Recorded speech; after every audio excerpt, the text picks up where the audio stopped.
بيبدأ الفيلم في بنزينة مع واحدة شابة شقرة بتتعصب لما بتكتشف إن الحاجة اللي بتيجي للبنات كل شهر جات لها. بتقرر تدخل الحمام وفجأة بتلمح خيال حد تاني جاي ناحيتها وبيقف بالظبط قدام باب الكابينة بتاعتها. ثواني وبتظهر من فوق الباب إيدين شكلها قذر وضوافرها طويلة، والبنت الشقرة بدأت تصرخ بأعلى صوتها لما راس بتظهر وبتكتشف إنها وش الوش مع مصاص دماء. الريحة بتاعتها في الموقف ده شدته، فبيروح خالع باب الكابينة وبيهجم عليها جوه في ساعتها. وبعد المشهد ده بنقابل ميكانيكي اسمه حميد، وده يوم رفضه من الشغل. صاحب الورشة واسمه دادلي بيحلف له ان الموضوع مش شخصي ابدا وانها مجرد تخفيضات في الميزانية علشان الظروف، بس الكلام ده طبعا ما بيهديش نار الموظف المقهور. حميد بيطالب دادلي بكل مليم ليه عنده، ومن الورشة بيروح طوالي على البار بتاعهم اللي متعودين عليه. هناك بيلاقي صاحبه ناك بيعاكس بنتين جاس وكيتي، واول ما واحدة فيهم بدأت تهتم بحميد بتروح صاحبته جود ظاهرة فجأة كده في وسطهم زي عفريت العلبة وبتبعد حميد عن البنات. هي شغالة جرسونة في نفس البار ومش مبسوطة خالص لما بتسمع ان حميد خسر شغله، خصوصا ان البقشيش بتاعها قليل. في اللحظة دي بيدخل عليهم واحد تاني اسمه جون عامل فيها جنتل ودمه خفيف مع البنات، وده بيخلي ناكي يتغاظ قوي من بجاحته. حميد علشان صاحبه بيدخل في الخناقة وبينتهي به الحال انه بيعمل مشكلة بين جود وايدي مديرها في البار. ايدي بيتخانق بسبب الدوشة اللي حصلت وعارف ان حميد صاحب جود وبيحذرها ان اي خسائر هتحصل هتتخصم من مرتبها. جود اللي وصلت لاخرها بتروح كسر ازازه على دماغ ايدي وهي عارفه كويس ان الحركه دي معناها انها اترفدت هي كمان. وفي الباركينج نيك بيحاول يواسي حميد وكمان جود اللي بقوا الاتنين عاطلين، بس نصايحه ما جابتش نتيجة. من غير فلوس يدفعوا الإيجار، حميد وجود بيضطروا يلموا شنطهم بسرعة البرق علشان يهربوا من صاحب البيت واللي خلاص قرب يكسر عليهم الباب. جون بعد ما ساب البار مع جيس وكيتي بيقف يمون عربيته وبيتخنق من التأخير لأن دادلي صاحب ورشة حميد الأولانية موقف الخدمة علشان يشوف أنوار الورشة بتاعته مالها. البنات بيستغلوا الوقفة دي علشان يدخلوا الحمام وجون بيتريق عليهم وبيقول إنهم سابوه لوحده، لكنه في الحقيقة ما يعرفش إنه مش هيفضل لوحده كتير لأن فجأة بيظهر مصاص دماء على شباك عربيته. وفي نفس الوقت جوه الورشة البنت اللي كانت تبان إنها بنت صغيرة شكلها تايهة بتتكشف حقيقتها إنها وحش من وحوش الليل وبتهجم على دادلي. في الوقت ده بيكون حميد وجود وصلوا لمنطقة بعيدة خلاص والندم بدأ يشتغل جواهم. حميد بيحاول يطمنها وبيقول لها أكيد في أي مكان محتاج عمال، حتى بيقترح عليها إنهم يتجوزوا، بس جود بتتعصب أكتر لما بتسمع كلامه. خلاص زهقت من عدم مسؤوليته واستهتاره، ده غير إنها بتقوله إن بقالهم ساعات مش شايفين غير شجر وشاكة إن حميد أصلا مش عارف هو موديهم على فين. في اللحظة دي بالذات حميد بيدوس فرامل مرة واحدة وبنسمع صوت خبطة جامدة. شوية كده والبوليس بيوصل ورشة دادلي. الطبيب الشرعي بيفحص جثته وبيقول انه غالبا مات من حوالي ساعة. الضابط بيستغرب قوي من عدم وجود اي دم في المكان وكمان ما فيش اي حاجة اتسرقت، حتى الاكل زي ما هو. ده تقريبا بيستبعد تماما ان اللي عمل كده يكون حيوان مفترس، بس في نفس الوقت ما فيش بدايل تانية كتير.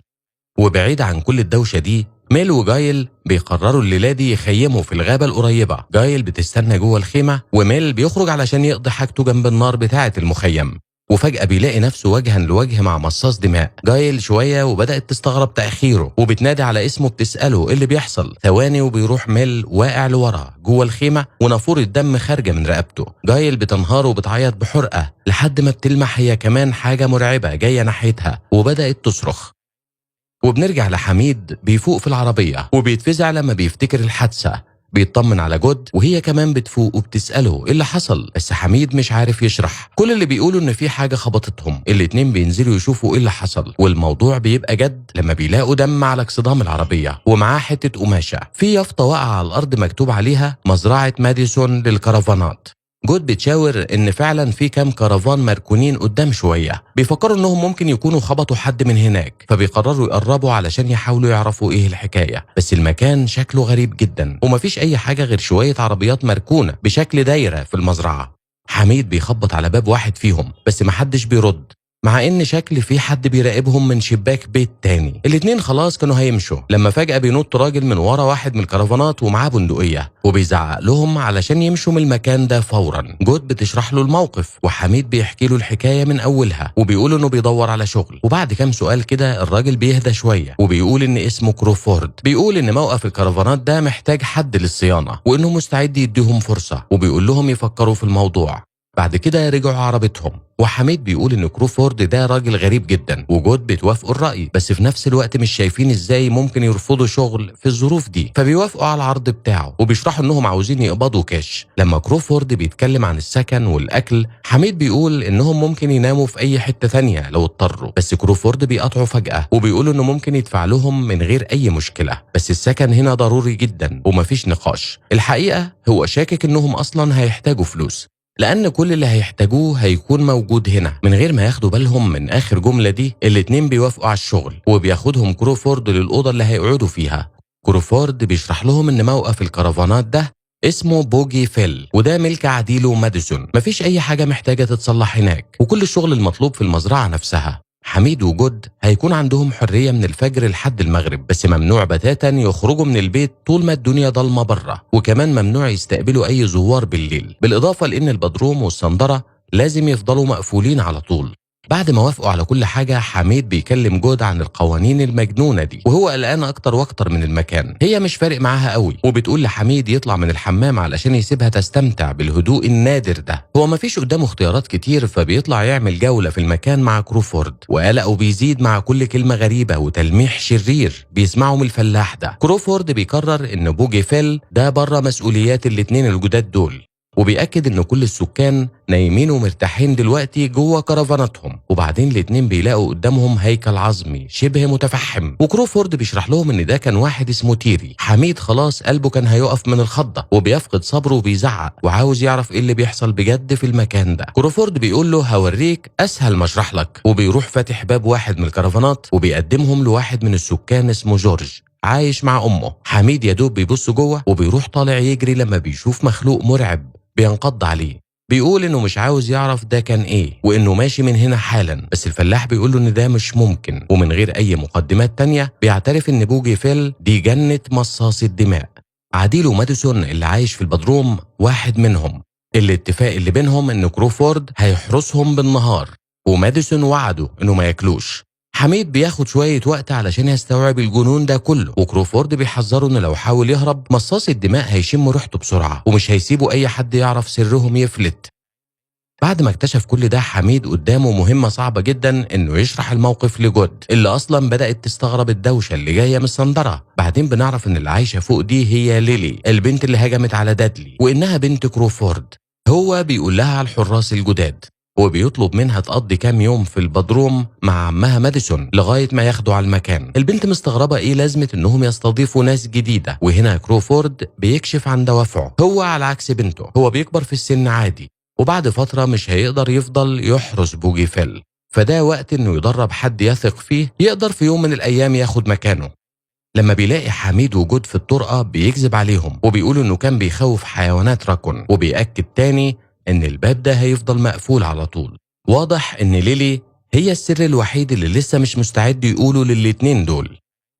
وبالليل حميد بيصحى في نص الليل، بيروح يبص من الشباك بفضول، بس ما بيلاقيش اي حاجة غريبة. بيتسحب بره الأوضة وبيبص على القفل بتاع باب الصندرة، وهنا كروفورد بيقفشه متلبس وبيديله توبيخ، وبيقول للشاب يرجع سريره، وبيفكروا انه لازم يعيش بالقوانين وإلا مش هيعيش كتير أصلا. في نفس الوقت ناك بيكون خارج من البار مع واحدة اسمها بيتسي. فجأة بيتسي بتخاف وبتقول انها سمعت صوت حاجة. نيك ما بيهتمش لغاية ما بتصرخ وبتشاور على البيك اب بتاعته، وهناك بيلاقوا بنت صغيرة قاعدة ومدياهم ظهرها. نيك بيقول للبنت تنزل، بس هي ما بتتحركش. بيتسي بتقول يمكن ما بتتكلمش انجليزي. نيك بيلمس كتفها وبيسألها اذا كانت كويسة، وفجأة ليلي بتلف وشها وبتكشف عن طبيعتها الشيطانية للضحايا الجداد دول. دلوقتي المأمور جيم بقى عنده قضايا غريبة مالية المكتب بتاعه، وشاكك ان الدكتورة كارول الطبيبة الشرعية عندها احساس بحاجة مش متحمسة قوي تقولها له. هو متشوق يحل الموقف، فبيترجاها تقول ايه اللي في دماغها ايا كان، بس اول ما بتجيب سيرة مصاص الدماء جيم بينفجر من الضحك، وبيقول الدكتورة تبعد عن الكلوروفورم. رغم انه مش مصدق بيتهز شوية لما بتقوله ان المهلة هتقل مع كل ليلة بتعدي، وان الجثث المسحوب دمها دي هتفضل تظهر. حميد وجودهم كمان جواهم شكوك ومش مرتاحين، قرروا يتجاهلوا تحذيرات كروفورد ويمشوا. بس لو قصته دي طلعت كذب، حميد بيفكر انه من الافضل يعرفوا الراجل العجوز ده حابس مين جوه. في الوقت ده المأمور بيستجوب إيدي مدير البار، وبيكتشف إن في زوجين مثيرين للمشاكل هربوا من البلد في نفس الليلة اللي دادلي اتهاجم فيها. بيسألوا إذا كان حميد له أي صحاب يعرفوا هو فين، وإيدي ما بيفتكرش غير نيك، بس بيوضح ان الولد ده في دب هاجمه في الباركنج بتاع البار وانه لسه في المستشفى. ايدي وهو متحمس يورط حميد بيقول كمان ان دادلي رفضه قبل ساعات من موته. وفي المزرعة حميد فجأة بيمسك بندقية كروفورد وبيفاجئ حتى جود، وبيجبر كروفورد يوريهم ايه اللي في البدروم. هو وجود تقريبا هيرجعوا لما الباب بيتفتح وريحة معفنة بتملى البيت. بينزلوا رغم كده وبيتفزعوا لما بيشوفوا انه كل كلمة قالها كروفورد كانت حقيقية. ماديسون مصاص دماء طويل وقوي عايش تحت مع مراته تيس، ودلوقتي معاهم بنت اخوه ليلي. ماديسون بيمسك كل واحد من المتطفلين دول من رقبته وبيوضح لهم انهم مش رايحين في اي حتة لانهم خلاص اتحكم عليهم يشتغلوا في بوجي فيل.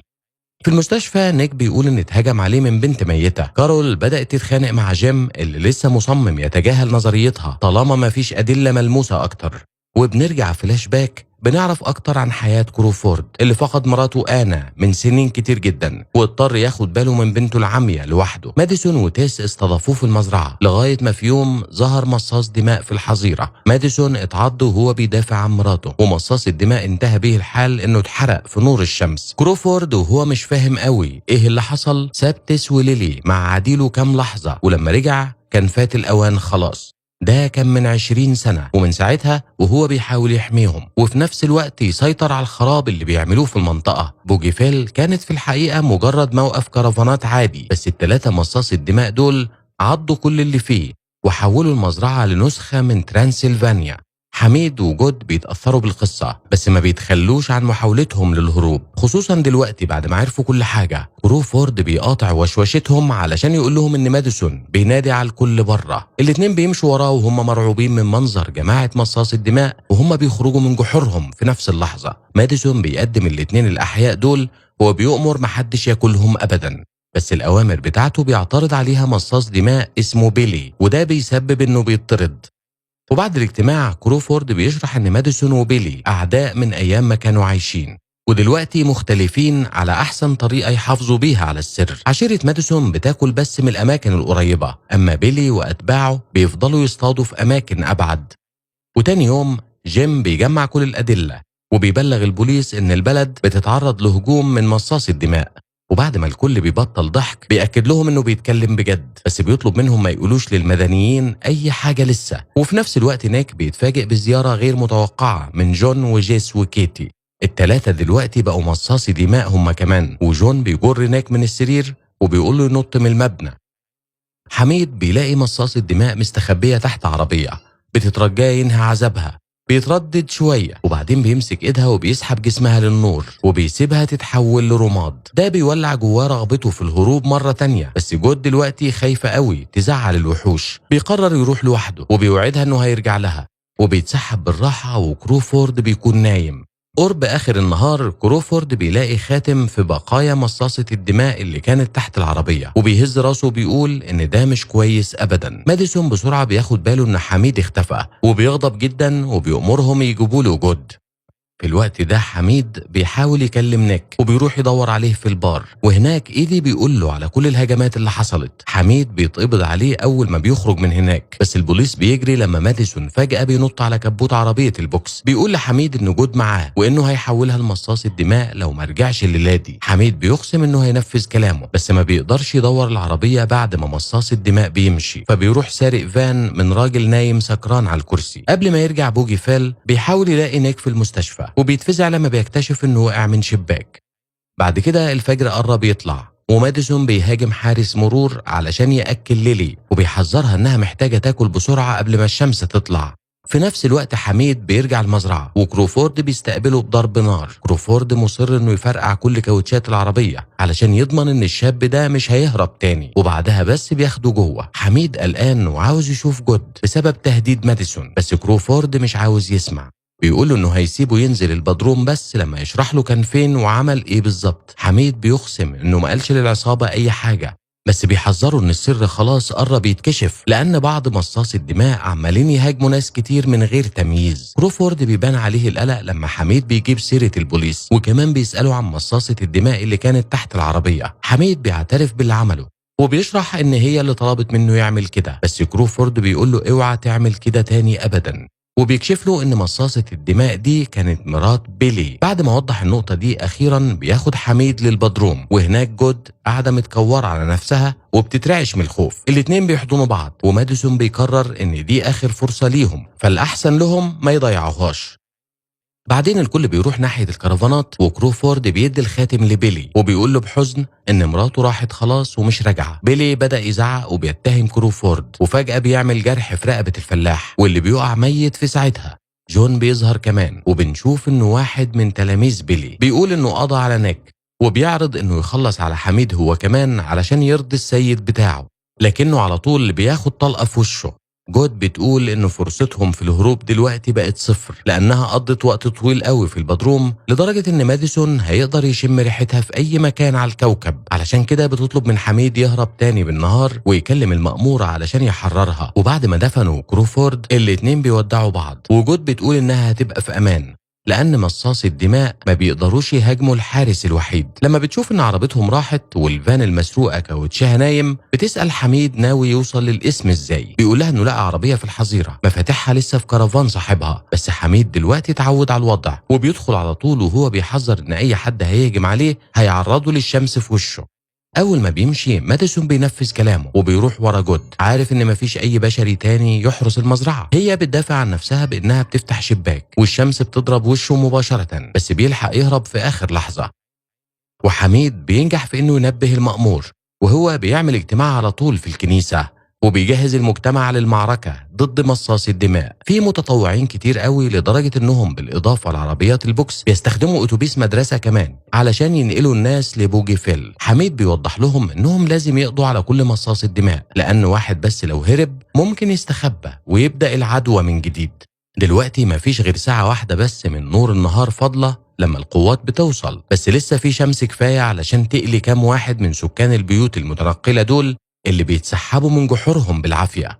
وجود بتحذر حميد ان ماديسون غضبان جدا تحت في البدروم، وبنشوف انه على وشك انه يتخلى حتى عن عيلته. تيس بتحاول تفكره انها مراته، بس هو بيرد عليها ان ده بس لغاية ما الموت يفرقهم، فخلاص ما بقاش يفرق. اول ما بيخرج من البدروم هي بتبدأ تتخانق مع ليلي، وبتقول لها انه كل ده كان غلطتها. البنت وهي متضايقة من ساعة ما ابوها مات بتروح زقة الست في نور الشمس في اول فرصة. بعد كده 2 ضباط بينزلوا البدروم وبيقولوا انه فاضي من غير ما يشوفوا ليلي مستخبية في ركن. حميد وهو شاكك بيقرر يشوف بنفسه، في حين ان كارول وجيم بياخدوا كام راجل علشان يفتشوا الحظيرة التانية. المجموعة بتتعرض لهجوم مفاجئ من كام مصاص دماء مستخبيين، وكارول بتدافع عن نفسها بانها بتحشي راس توم في بق واحد منهم. المأمور مبسوط من شجاعتها، والاتنين بيتخضوا لما واحد من مصاص الدماء بيرجع للحياة تاني، بس واحد من المساعدين بيقضي عليه بسرعة. جيم بيندم انه جاب كل المدنيين دول للمعركة، وبيعتذر لكارول انه شك فيها. جود خلاص بتحتفل بالنصر، وحتى بتقول لحميد انهم المفروض يسرقوا عربية المأمور ويهربوا سوا، بس هو دلوقتي بقى مسؤول وبيقرر يكمل بحث على ماديسون، وإلا هما الاتنين هيتحكم عليهم انهم يناموا وعين مفتوحة وعين مقفولة باقي حياتهم. هي بتقول له ان عنده حق وبتنضم ليه في المطاردة، بس ما بتلحقش، وماديسون بيهجم عليها وبيسحبها تحت تراك وبيعضها في رقبتها. جيم بيوصل ومعاه شريكه وبيضربوا ماديسون بالنار يطلعوه بره الحظيرة، وحميد بيحاول ينقذ صاحبته. للأسف ماديسون بيكون هرب من المنطقة بعربيته. وبعد 3 شهور جيم بيزور حميد في بوجيفيل، ولسه مستغرب انه اختار يعيش هناك. بيسأله اذا كانت جود كويسة، وحميد بيزوغ من السؤال لانه دلوقتي بقى هو اللي بيحرس نومها بالنهار بعد ما تحولت لمصاص الدماء. ودي نهاية الفيلم، ونتقابل في تلخيصة جديدة، وشكرا للمشاهدة.